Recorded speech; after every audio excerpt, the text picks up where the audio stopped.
Hello and welcome to another episode of Shall We Sing a Song for You, brought to you in partnership with Cherry Red Records. I'm Alan Parry, football commentator for many years, for some would say too many years actually, for BBC, Sky and ITV, and my co-host is Gareth Ainsworth, former player, now successful manager and lead singer in a rock band. Now, in previous episodes, we've talked to people from the world of football about their taste in music, and from people from the world of music and entertainment about their favourite football teams. But we're going to go off on a little tangent here. We're going to delve into the links between football and comedy.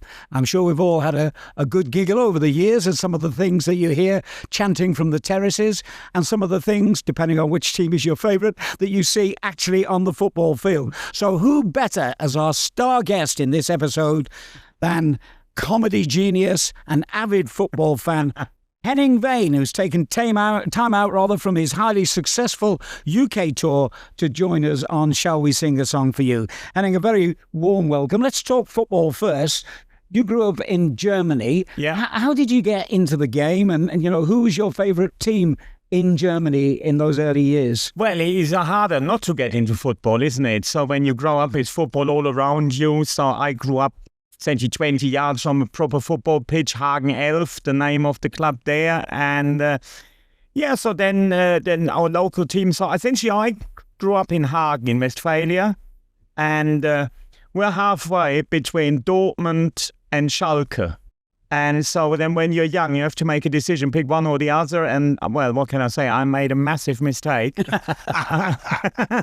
And I've been lumbered with supporting Schalke ever since. Oh. Yeah. Oh, you had some good seasons, though. Yeah, I mean, last time we won the league was in 58. So...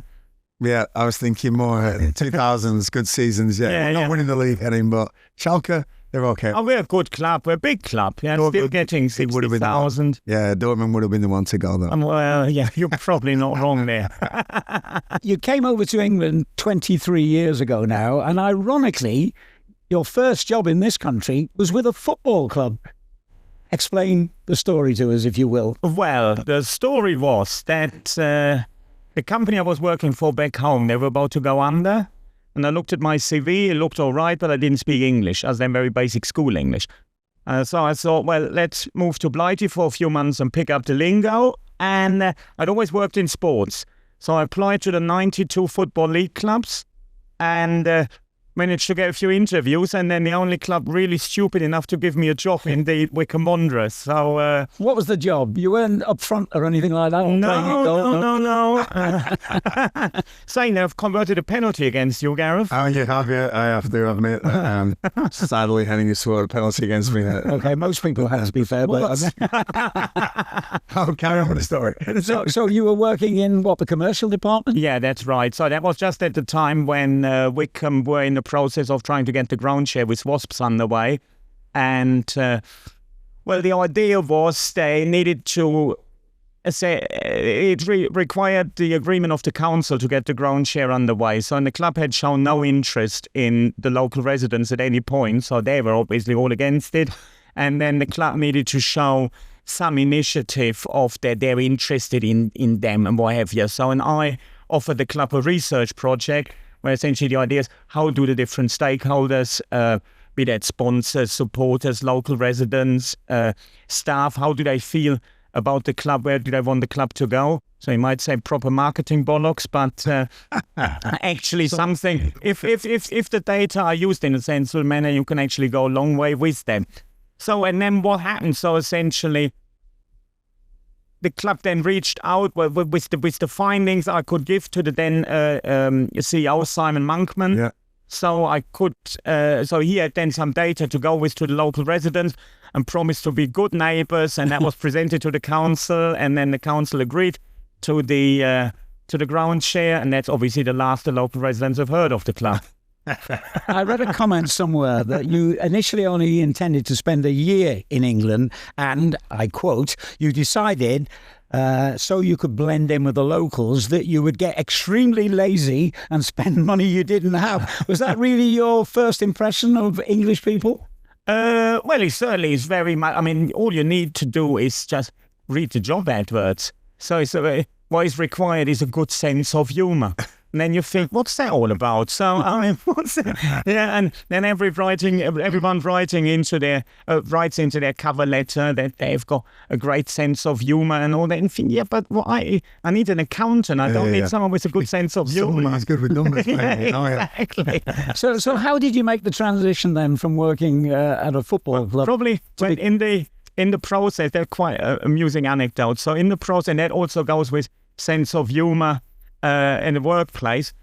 So before I applied to all the clubs, I rang all of them to ask who is in charge of HR. So that was essentially pre-internet. So you had to ring them.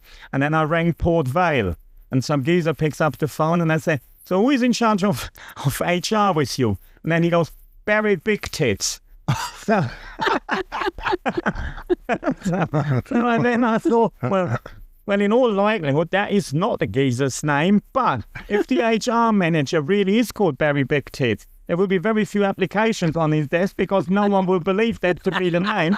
So I have sent out an application, proper paper application, to Port Vale addressed to Barry Big Tits. No, this is one of my favorite clubs, by the way. Yeah, Des is a legend at Port Vale, by the way. Absolute legend. So valiant. Yeah, let's just write that story up. Okay. That's why I recognise your voice. It definitely was not me.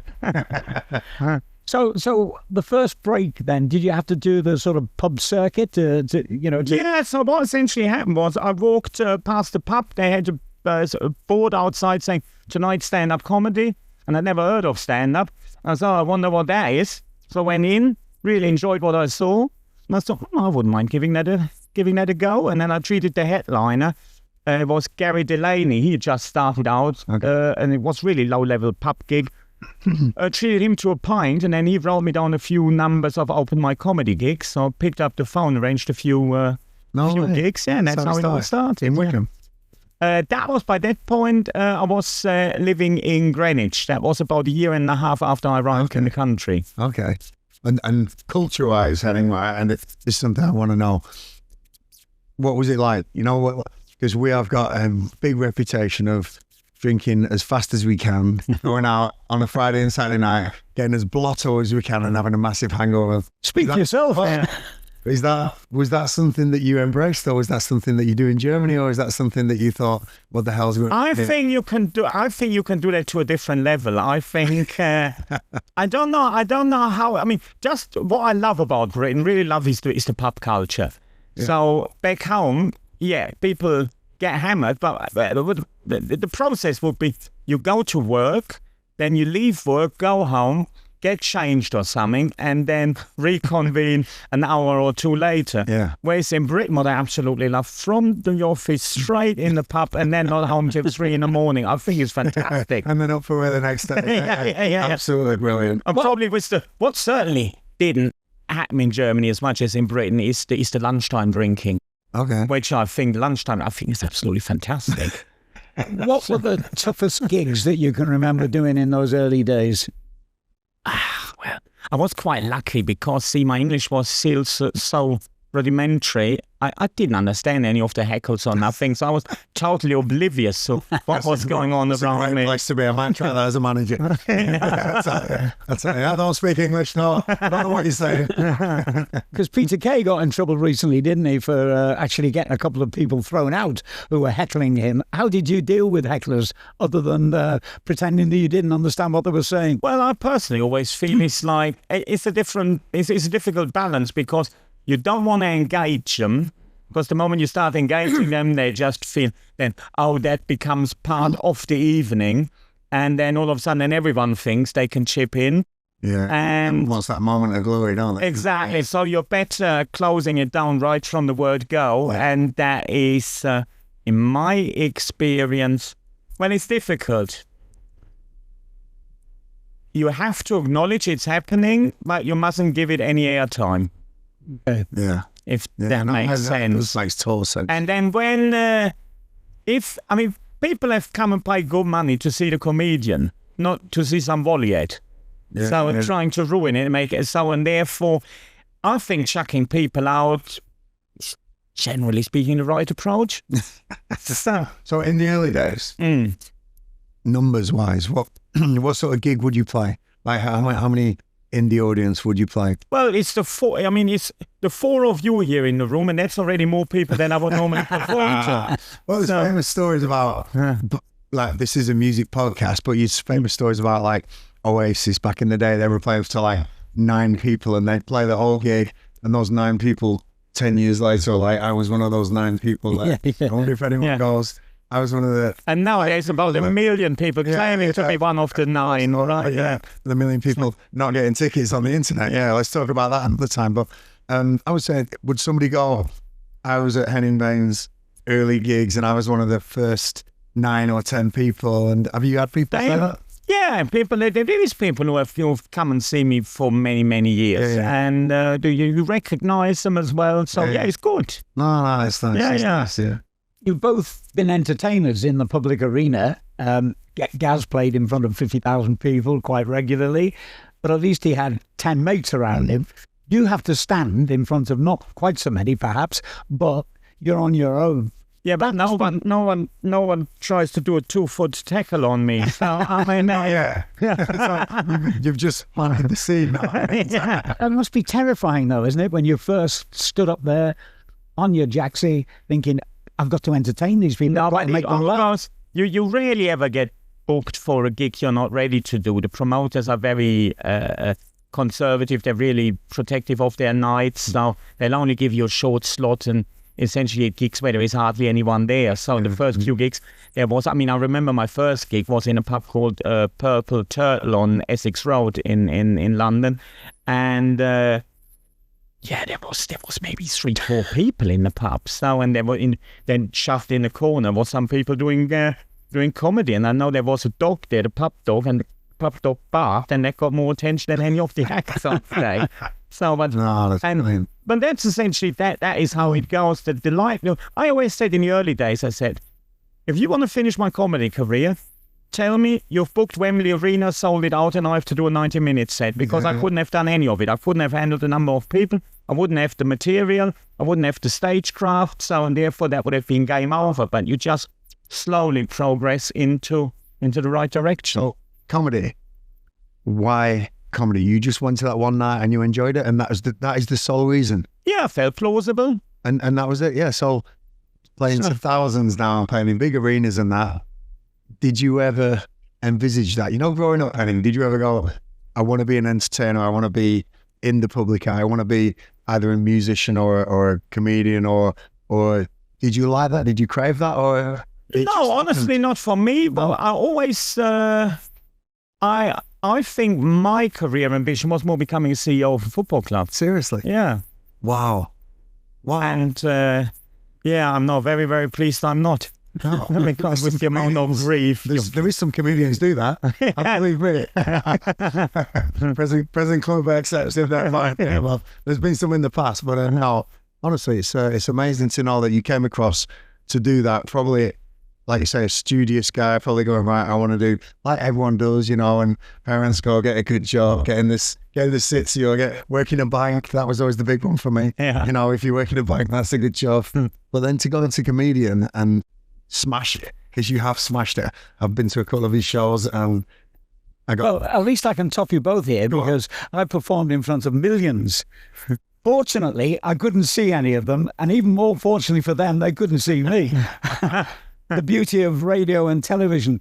Talking of which, how did you get your first break from, just being a stand-up comic in pubs and clubs to actually appearing on TV, and now this sold-out tour that you're on? And this podcast, I mean, this is the height of your career. Pinnacle. That's what we're thinking. Yeah. Well, how it started, I started stand-up my first ever gig in 2003. Then I won in early 2005. I won a new act competition called Hackney Empire New Act of the Year. Okay. And that was relatively prestigious. And then there was a short-lived panel show on Channel 4 called Fuck You. Was spelled F-A-Q-U. Of course. I'm glad it was just Henning Wehn in there, everybody. So.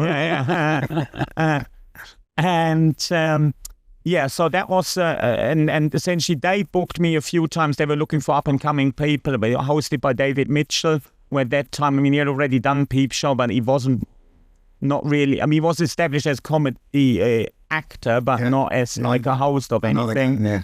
So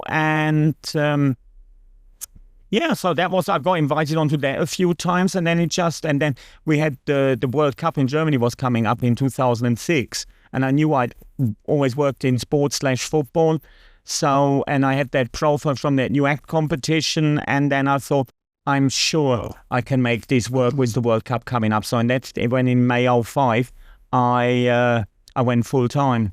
Awesome. You know, of all the shows you were on, because I've seen you on a few panels, and what's your favourite?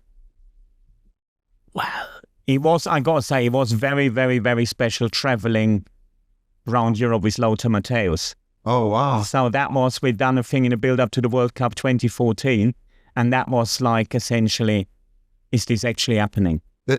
I'm a footballer here. Yeah. And he's just absolutely blown me out of the water. Travelling around Europe in like 10 seconds. Yeah. I'm like, right. That's quite impressive. Playing a few games for QPR and Wimbledon. Like, wow, that is unbelievable. That is unbelievable. Yeah. So, and then as part of that, so we were, it was... What's he like? Hesitation.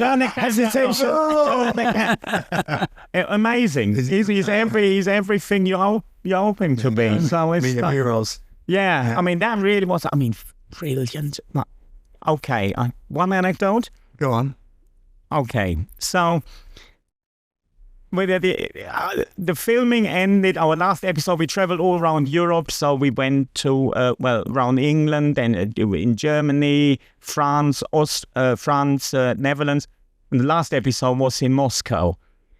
So, and then my then girlfriend did come after we finished the filming. So she was coming out because, I mean, when else would you go to Russia? So she wanted to have a look as well. So, and then when I told Lothar about my girlfriend coming, he said, "Why are you taking your girlfriend to Russia for? There's prostitutes, world-class prostitutes. My wife is from there." Oh my God. Unbelievable. Yeah. Oh. So, and Who are your own particular favourites, past and present comedians? There's so many good ones, isn't there? There is, I don't know. Have I got anyone? I mean, you got to say Stuart Lee in regards to the work ethic he puts in and the skill he has. That he is good. There is no two ways about it, but there's so many people who are really good. Yeah, of course. And So, German comedians. So my perception is in Germany, is there a lot of comedians? As many as the English? no, it's not. It's not as big because the circuit here is like every single hamlet has got like a regular comedy night, and there's just not the equivalent of work out there in Germany. So there's just it's far. Even though the sense of humor might not be that different, but the social importance of humor is much bigger here in Britain. And you use a lot of German stereotypes in your act, don't you? Well, to a degree. So I mean, I have got like a stereotypical act to buy, and so which I always do in the first half of a tour show, so to get everyone on side, and then the second half, then I deal with whatever topic it is. So the last one was unbiased look at the COVID crisis, and the current tour is even more jolly. It's an unbiased look at climate change. So something for everyone. I went to one of his gigs once, and I'm sure I ended up singing a pro-Nazi song from the 1940s. Is that right? Cheers for that, Henning. Yeah, pleasure. And that wasn't even part of the show. That was just you being trolling. No, that was definitely part of the show. A tone of which, obviously, I'm an old fogey, and I must confess that there's one comedian I cannot stand, and it's Frankie Boyle, because I think he relies on bad language, insulting people, even handicapped people, and politics. Do you think there are any subjects that should be off limit when it comes to comedy? Not necessarily. Depends on how it's done, isn't it? So if something is just set with malice, or then it's probably not all right necessarily. But if it's exactly context is all about context. In context. Because Ricky Gervais says something similar, doesn't he? I mean, it's quite. I think we've gone very careful at times. Very, very careful at times, and it does dampens some humour, but also we got to be careful not to offend too many people as well. I'm right in the middle, and I think that's what I say. Yeah, but then exactly right. Yeah. So I mean, you can't go through life saying I don't want to offend anyone, because people make up what they're offended about anyway. So that's just totally second guessing everything then. Oh, I totally agree, but I know what you're saying, AP. It's a tricky subject. You talked about the German stereotypes that you use as material. What about the British stereotypes that you'd like to portray? Yeah, well, I mean, it's just what what I encounter here, isn't it? So it's not even that I go, let's spot differences. I mean, and some of them are just glaringly obvious, isn't it? There's nothing we don't see. Yeah. Like say you look at the house, you look at some building, and then there's pipes and cables run down on the outside, and you think, who on earth built this? So, it was a German builder, actually. How does the average German person view the British these days? I think Brexit has certainly. I mean, but the Brits were always considered quite eccentric. And then, and Brexit, I mean, that's just another example where Britain or British people act in a rather surprising manner. That's true. That's true. Yeah. But can I go on to the musical side of it? Yes. Now, Henning, so before I get into your tastes, I know comedians, and because I know a few musicians, I know that there's often music and comedy mixed in nights. Have you had those where bands have played? Yes. Music has played, and any stories about any of those? Well, I had one when I was booked for a 60th birthday in a small hotel somewhere, not too far from London. I've forgotten where it was, but it's essentially where the Profumo affair started with Christine Keeler. So anyway, I mean, that's more your time there. Profumo, but AP's taking it on. Yeah. So, and there was two people were booked, Boy George and me. No. Yeah. Boy George with his band, so, and then they were playing. So they did a 45-minute set. Culture. The whole band was 45 minutes, and there was only about 30 people in the audience, most of them children. So it was the strangest evening ever. So we were sharing the same room to get changed and what have you. So that was great. So they do their set, and now Henning, you do the comedy. I mean, that is the wrong way around. I mean, you just can't follow music, because people's heads are. Yeah, I mean, I'm ringing on from the just the volume and everything. So and now you do stand-up comedy. That wasn't going to work in a million years. But I have a Boy George story. Can I carry on? Yeah, this one. I have Wycombe Wanderers.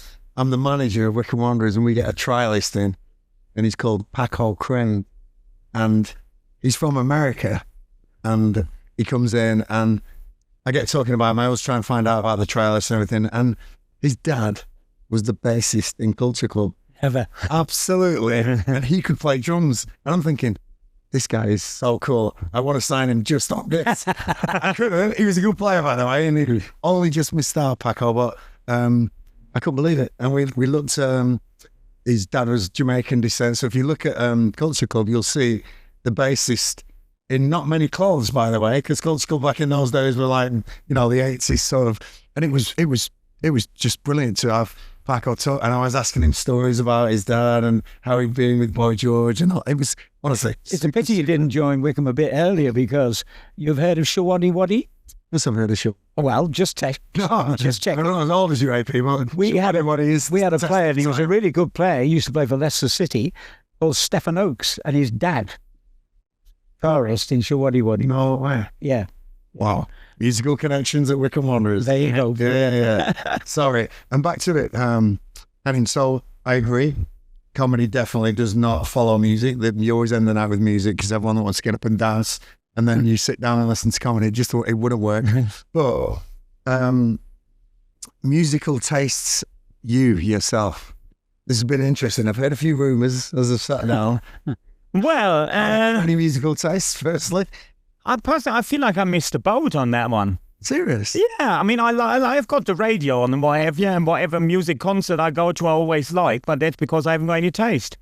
You never paid to go to a concert in your life? No, I say I go to concerts, and I always enjoy whatever happens. I enjoy it because I haven't got refined enough taste to say, oh, I didn't like that because of this, that, or the other. So I just go, oh yeah, they turned the boxes on all right. So, and then I'm happy. Eclectic to the limit. Anything. I would go to absolutely anything. If you say, let's go to church, there's someone's playing the organ. You can appreciate. Yeah, so it's like, yeah, okay, yeah, that's the right record. Or then someone says, let's go to something else. I'm happy to go. So there's not one song you would go to, not one. If in doubt, the German national anthem. If in doubt. That is one of our questions on this show. So it's your favourite song. We almost had the English national anthem, but it was Sex Pistols, Anarchy in the UK. I think. Yeah. It's almost the British national anthem. But so any song that you would go to? My old man's a dustman. London Donegan. Oh, of course you know that. Actually, this is going to make me sound even more pathetic. Having been to a few sort of Hofbrauhaus evenings over the years, the German Oompa bands, people in this country might look down their noses at that, but actually it creates a wonderful atmosphere, don't you? That's right. Same as Chaz and Dave. I've seen them live twice. There you go. You're getting somewhere. Yeah. So you would like that kind of traditional German style Hofbrauhaus music? Yeah. So, but it's again, it's not the sort of music you can sit there and enjoy sober. You need a huge beer. Yeah, a huge beer, by the way. It's one of those. It's difficult to hold the wine drink from. Biceps. So, two more questions we have on this podcast, Henning, was I don't know if you're going to even have an answer to this. Have you ever bought a record? I have the first one I bought, the first tape I bought was... This is the question. The first one is Nina, 99 Luftballons. Oh, my... Because she's from my hometown as well. She's from Hagen, so... and did she choose Dortmund or Schalke? Well, her father was a Latin teacher at our school. Oh, wow, this gets... Yeah. So 99 red balloons. Yeah. So it's... 99 Luftballons. Hier make some more. Well, we got the English version with a bit of German in the middle, because I remember in the 80s, that was a cracking song, but I didn't know that, so that's the first one. And that goes on the cool list. What is it in German, 99 red balloons? 99 Luftballons. Luftballons. It's an impossible language to learn. I think I know you speak Spanish quite well. Pretty well. I just about cope with English most days. But Germany, I went to the 1974 World Cup finals in Germany for BBC. Who won that?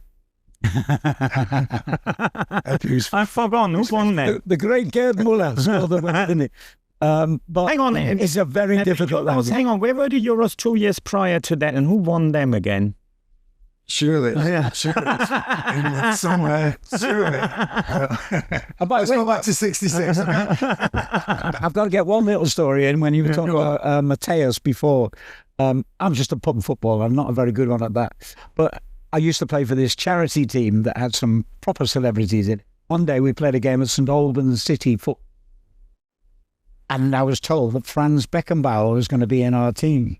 I walked into the dressing room, and my number, I always wore number 2, was hanging up next to Franz Beckenbauer. I think, what the hell do I say here? So I said, Franz, it must be a bit intimidating for you getting changed next to me. But what a gentleman.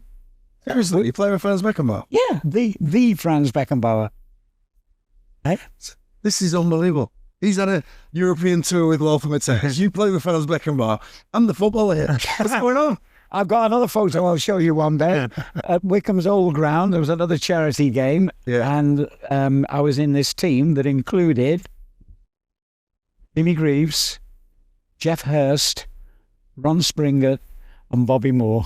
You just wouldn't get those players. That type of calibre of player now just wouldn't play with the general public. And absolutely, that's the difference of those times. Yeah, well, you think that, but then the last game they played at the old West Ham Stadium, that was like Germany, England, we're in proper footballers and a few non-footballers. Okay. Exactly. So and I was asked if I wanted to play for Germany, so and I would have been on the same team as Ballack and all that, and I said, it's pointless. It's ridiculous. Him having to. I mean, but like having to pass the ball to me is an absolute joke. So, and on the grounds of that, I refused. So, turning the conversation back to football in general, what would you say are the main differences between English football fans and German fans?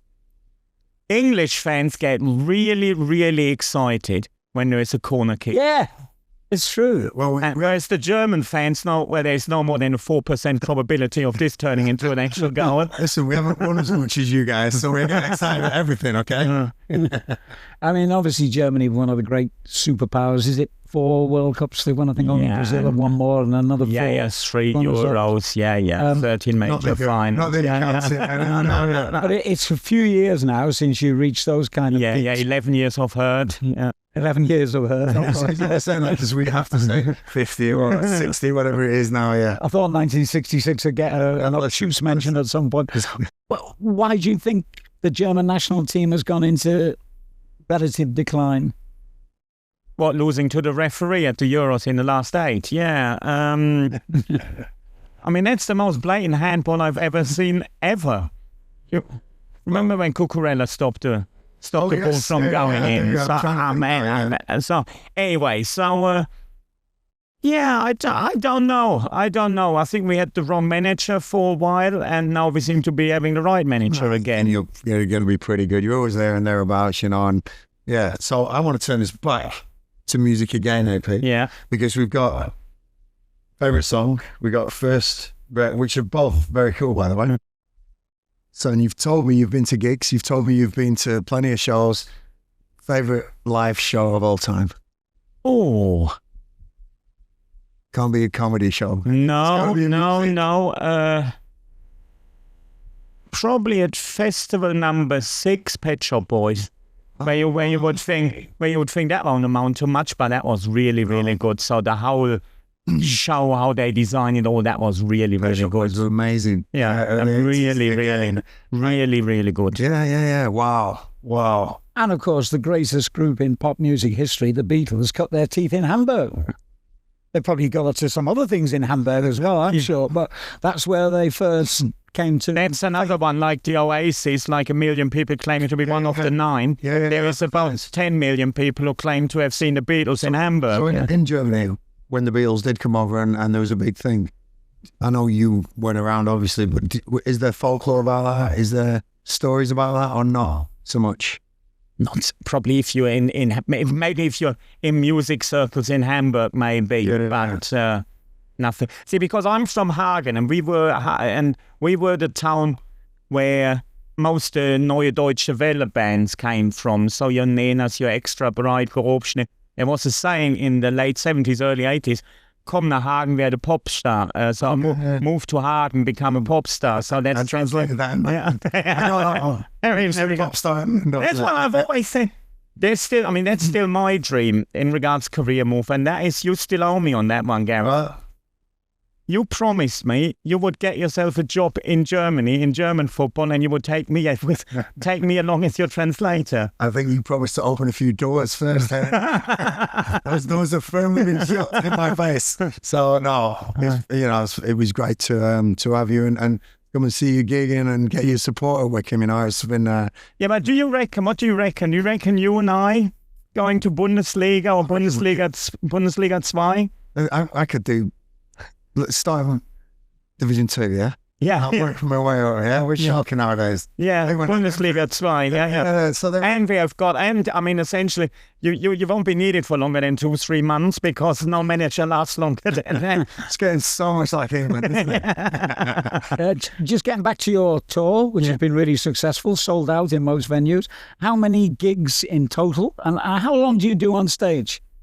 Well, that's how long do I do on stage? Like 40 minutes in the first half, then an interval, and then roughly 60. So hour 40. And how many dates? Well, it runs until next spring. And all in all, so I'm essentially on the road from conception to finishing a tour is roughly 2 years. And in that time, I'll probably do 200 shows. Oh, that is amazing. Yeah. That is amazing. How do you remember all the lines and the timing that has to go with it? You say That's so important. Exactly, that gets better over time. That gets better because that's the thing. At the start, you haven't got anything, and then not only can you not remember it, and it's also so much rubbish. It's essentially pointless trying to memorize it because you know it's not going to make the cut anyway. And then exactly, and then you change so much with every show. So and now it's at the point where on paper the show is really good, and now once it's up here, you don't need to think what's next.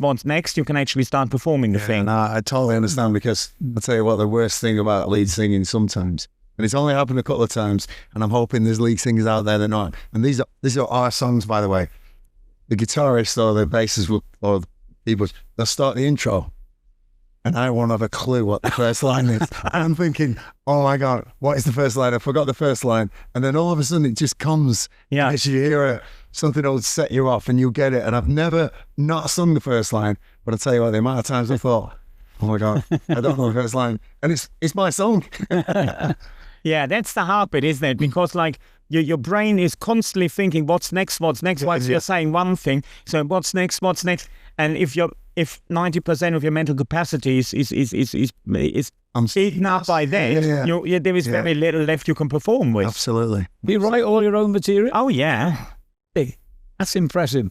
I once interviewed Eddie Braben, who was the scriptwriter for Morecambe and Wise. Okay. Scouser, but he was quite a serious guy away from the TV. It has to be, yeah. It's funny as that all your life. They were brilliant, weren't they? But I mean, where'd you get your inspiration for the jokes from? Just observational? Yeah. English people generally. That's what I think he's going to say. I think that the key thing is you have to have a narrative, and once the narrative is solid, the jokes will come. As long as, for me, personally, I think for the kind of show I do, is as long as it makes sense, everything's fine. As long as there's a logically clear argument in it, everything's fine. The jokes will come. Whereas you've got someone like, say, Milton Jones, the one-liner. Yeah. And then Milton's ways, he says, I'll have to write. So he essentially writes, he sits down, goes through, gets out the dictionary, and just looks at words and thinks, is there a different way of getting to that word? And then he writes them down, and then he says, and if I've done that 180 times, I've got a new show, because every line is 20 seconds. So it's a different model, isn't it? Right. I always find that for me, the best comedy is they take you on a story, and they keep your jokes within the story keep coming. For me, that's obviously when I went to see Henning at the Swan in Wickham. Yes. Yeah, I remember. And, have you found that other comedians steal your material? No, not really. I'm a little bit. I don't want to. Unique. I mean, I'm not high profile enough that it would be pointless. I mean, I don't want to. Of course you are. So therefore, you told me before you've got gigs lined up for the next year. So it's essentially you're unlikely to nick from if someone else is there. So if you're on the open mic circuit, it's more likely that someone will nick something from the open mic circuit. Yeah. I don't think it's very likely that anyone nicks anything of me. Okay, just to bring football and comedy together. Full time. Let's start with you, guys. What is the most hostile crowd you've ever played in front of? Oh wow. That many of them. You can't choose. I'm going to offer Sheffield United, because you're involved in a bit of an incident. Yeah, Leeds United, Burnley, because I'm a Blackburn lad. Burnley was always very tough, so there's quite a few words chucked around there. Yeah. And could you hear? I always say that, a footballer who says he doesn't hear the crowd, I think is lying. You always hear it. You can always hear the crowd. You always pick up on something, Some might hear more than others, but nobody ever just totally switches off, Even as a manager, you can hear little bits. And I think the skill is sort of the old shield around you and batting the comments off, But I've had some pretty hostile places. But as a manager as well, when you're in front, I remember at Wimbledon, AFC Wimbledon, when they used to play at not a play lane, when they reformed and they went to Kingstonia. Oh, yeah. Dugouts. Oh my goodness, the dugouts were within the fans, and you had fans just putting their head around the corner of the dugout. And he's with F off, and I'm like, you know, and that was like quite intimidating. So there's no way you can't hear it, you know. Is there an advantage of playing abroad where you like me? We leave us the headcuts, we don't understand a word anyone is saying. If anyone gave me a mouthful of abuse in German, I think, unless it had the word pop star in it, I could just say. But honestly, I think I'd be fine. I think we're all human beings, you know, it hurts. It does hurt. I don't care who you are, you know, it does affect something. But but the worst must be when the abuse comes from your own supporters. Oh, that's happened too, yeah. You're getting sacked in the morning, sung, and your own supporters join in. That's probably one of the worst experiences of my life. It was when the board joined in, you know. You led them. I'm not asking you to comment here, but I would think 99% of professional footballers were probably secretly cheering when Eric Cantona launched himself into that fan all those years ago. Oh, I can't comment. No, you can't comment. And the most hostile audience you've appeared in front of? Anything in Liverpool. Well, that's because they're all bloody comedians. Well, we've come to the end of another highly entertaining episode of Shall We Sing a Song for You? Many thanks to our star guest, the brilliant Henning Wehn. Don't forget you can catch us on Facebook, X and Instagram. But for now, it's goodbye and thanks again for listening.